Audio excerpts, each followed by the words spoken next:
नमस्कार दोस्तों, स्वागत है आपका हमारे YouTube चैनल टेकवाला 13 में।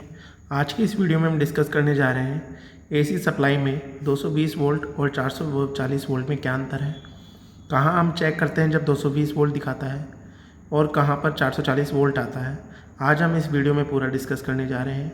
अभी तक आपने हमारे चैनल को सब्सक्राइब नहीं किया तो चैनल को सब्सक्राइब कर दीजिए, क्योंकि ऐसी टेक्निकल वीडियो हम इस चैनल पर बनाते रहते हैं। तो चलिए शुरू करते हैं कि एसी 220 वोल्ट और 440 वोल्ट कहाँ होता है और कैसे चेक करते हैं। जनरली मैं एसी की बात करूं तो हमारे 3 फेज और 1 न्यूट्रल होता है। ये कैसे होता है वो मैं आपको बता देता हूं। जो हमारे ट्रांसफार्मर होते हैं उसकी जो सेकेंडरी साइड होती है वो स्टार में होती है।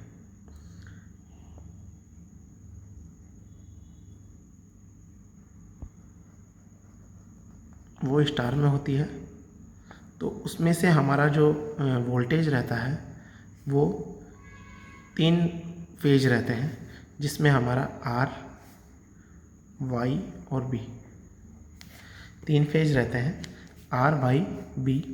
और जो न्यूट्रल रहता है वो जहाँ सारे पॉइंट जो होते हैं शॉर्ट होते हैं वहाँ पर से हम न्यूट्रल निकालते हैं।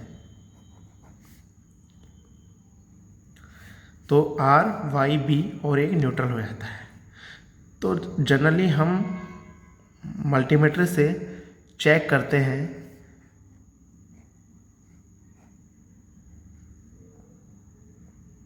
अगर मैं आर में और न्यूट्रल में चेक करूँगा तो यहाँ मेरे जो वोल्टेज आएंगे वो 220 वोल्ट आएंगे,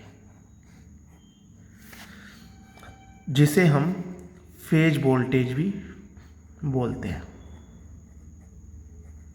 वीपी।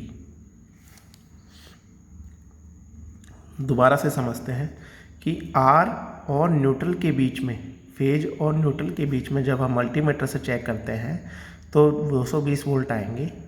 सिंगल फेज भी हम उसे बोलते हैं, तो वो फेज वोल्टेज होगा वीपी। वो अब मैं किसी के साथ भी चेक कर सकता हूँ, वाई का एन और बी का एन। तो न्यूट्रल के साथ में जब फेज को चेक किया जाता है तो मेरा फेज वोल्टेज होगा।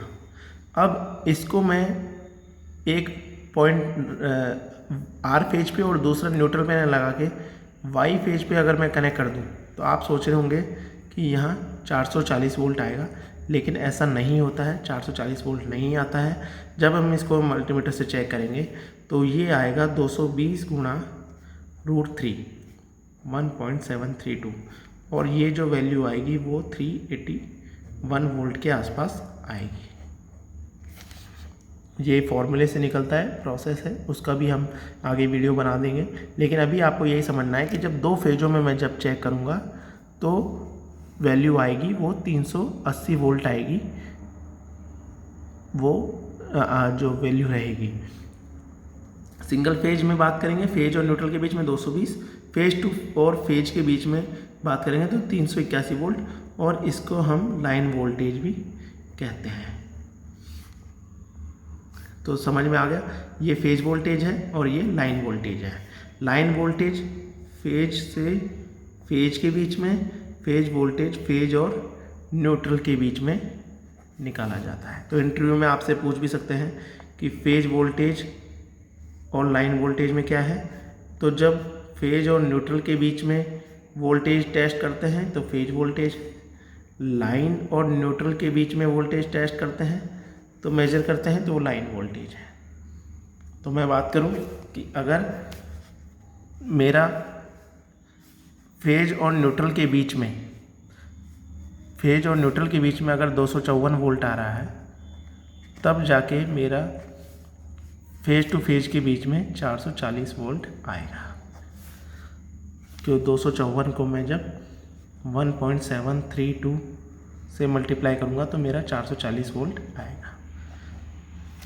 तो फेज वोल्टेज में √3 का मल्टीप्लाई करने पे हमें लाइन टू लाइन वोल्टेज मिल जाता है।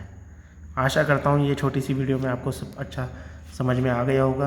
अभी तक आपने चैनल को सब्सक्राइब, लाइक और कमेंट कर दिया होगा, शेयर कर दीजिएगा। धन्यवाद दोस्तों, जय हिंद दोस्तों।